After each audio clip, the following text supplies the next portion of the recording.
Saya kasih satu amalan, insya Allah mudah-mudahan bermanfaat. Sedekah subuh. Sedekah subuh, kenapa saya berkata sedekah subuh?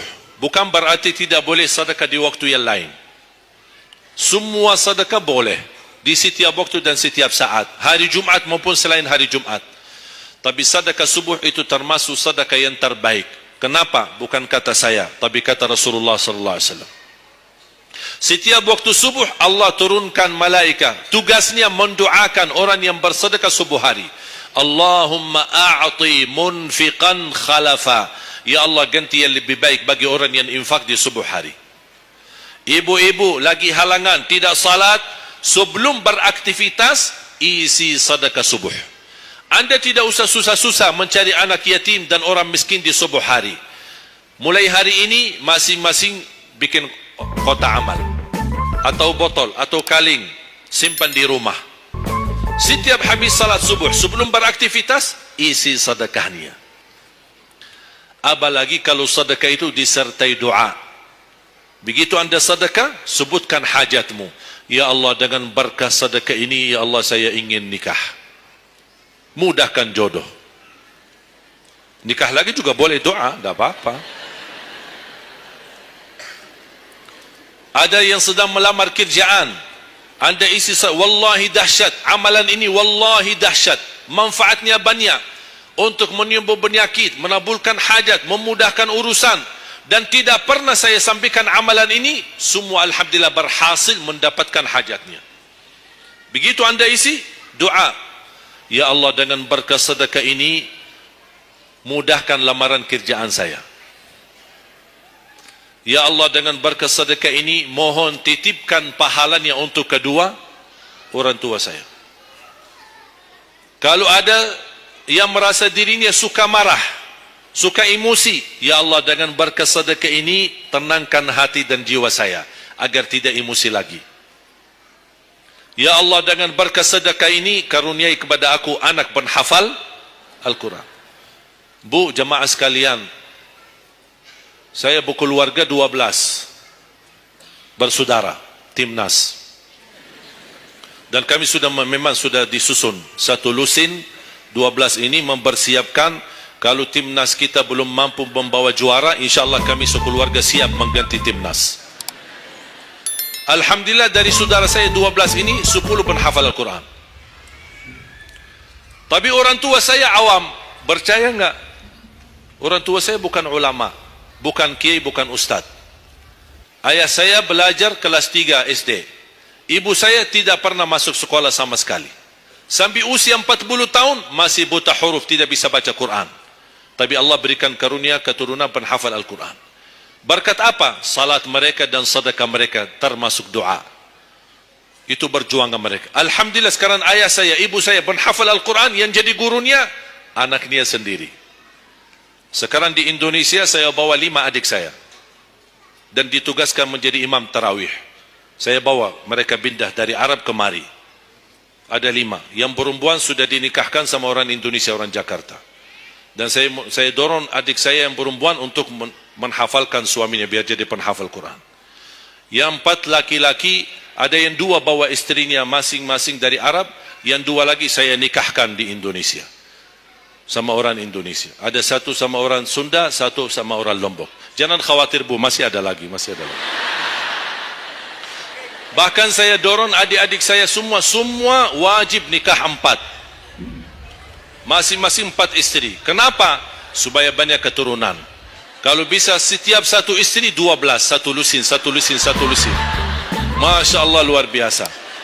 Mengapa? Karena kita punya perjuangan yang masih panjang. Cita-cita saya mencetak 1 juta penghafal Al-Quran di Indonesia. Ketika saya datangkan adik saya tugaskan sama mereka dan tegas, kalau kalian datang hanya mau berhiburan, pulang. Kalian di sini untuk bersama-sama memperjuangkan untuk mencetak 1 juta penghafal Al-Quran. Dan alhamdulillah program ini sudah jalan.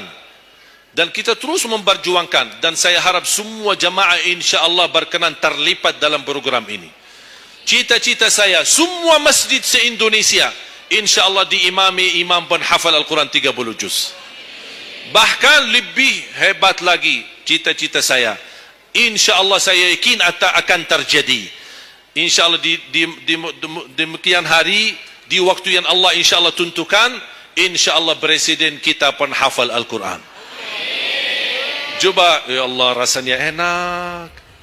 Langsung diumumkan di Masjid Istiqlal, khatib dan imam salat Idul Fitri, penghafal Al-Quran 30 juz, Presiden Republik Indonesia. Oh, mantap. Imam salat Idul Adha, Presiden kita. Salat Jumat, khatib dan imam, Presiden kita. Tidak perlu ganti imam. Sudah tidak perlu ganti imam, subhanallah. Luar biasa. Coba, saya kagumi ketika membaca dan melihat YouTube-nya Presiden Erdogan, Turki. Walaupun beliau bukan penghafal Al-Quran, tapi murattal bacaannya beliau, Masya Allah. Mana ada sekarang presiden di dunia Islam sebagaimana bacaannya yang benar. Ini sudah saatnya, tapi bukan sekarang ya, nanti maksud saya, sabar dulu. Nanti jadi kacau nanti semua. Nah, sabar dulu. InsyaAllah ada waktunya. InsyaAllah. Mulai dari sekarang kita ayo bersama-sama mempersiapkan untuk kalau anda gagal menjadi penghafal Al-Quran, jangan gagal anakmu, cucumu, generasi yang ini semua. Kita melihat, saya bangga. Kenapa saya semangat untuk mencetak 1 juta penghafal Al-Quran? Itu berkatnya acara Hafiz Indonesia. Nonton kan acara Hafiz Indonesia? Nangis ya? Habis tisu kan? Tahu enggak salah satu karunia Allah untuk Indonesia? Ada teman saya berusaha punya TV di Arab. Beliau ingin membuka dan membuat acara Hafiz Indonesia versi Arab, tapi gagal. Kenapa? Karena tidak menemukan jumlah yang banyak penghafal Al-Quran di bawah usia 10 tahun. Hanya Indonesia saja. Malaysia kalah, Indonesia saja. Di bawah 10 tahun. Dan sayang sekali memang anda yang nonton acara Hafiz Indonesia, anda nonton acara yang sudah jadi. Tapi anda belum tahu apa yang kami berjuangkan di belakang layar. Sebelum acara Hafiz Indonesia, 4 bulan bekerja keras. Sambil tim turun ke lapangan, ke desa-desa, kampung-kampung, ke pulau-pulau untuk menumbulkan dan mendatangkan, menghadirkan para penghafal Al-Quran. Ketika dibawa di Jakarta, 2 bulan berturut-turut kami didik mereka. Yang awalnya pemalu, awalnya ada yang mohon maaf, kencing di celananya sendiri. Saking tidak berani, takut. Alhamdulillah sekarang menjadi mereka pemberani. Bahkan mereka berlumba-lumba azan subuh. Mereka berlumba-lumba membangunkan sesama saudaranya. Sama-sama tertib, makan. Kita menghadirkan doktor kesihatan, kita menghadirkan doktor psikologi jiwa untuk menjaga perasaan mereka selama 2 bulan. Didampingi kadang-kadang ibu mereka, didampingi kadang-kadang ayah-ayah mereka. Dan semua rata-rata sepakat orang tua mereka, tidak pernah kami merasakan bangga memiliki anak sebagaimana kami melihat perjuangannya di Hafiz Indonesia.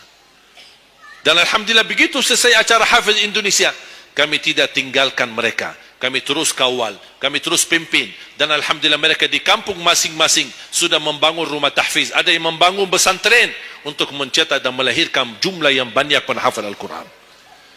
Dan ini perjuangan luar biasa. Tidak mudah. Berapa biaya yang dikeluarkan. Dan mohon maaf, belum ada sponsor yang bisa mensponsori kita dan membayar full untuk kita. Kita terus bekerja keras. Dan alhamdulillah masih Allah hantarkan kepada kita orang yang dermawan, orang yang baik, yang berduli dengan dan mencintai Al-Quran. Allah anugerahkan. Wallahi menurut saya, saat ini, zaman ini, sedekah yang terbaik dan yang termulia, semua apapun yang terkait dengan Al-Quran, itulah yang termulia. Makanya boleh anda ketika anda bersedekah, jangan lupa disertai doa. Di antaranya anugerahkan ya Allah Indonesia menjadi negara Al-Quran. Tapi tolong fokus. Kalau anda isi sedekahnya, tolong disesuaikan. Jangan isi sedekahnya koin, teng.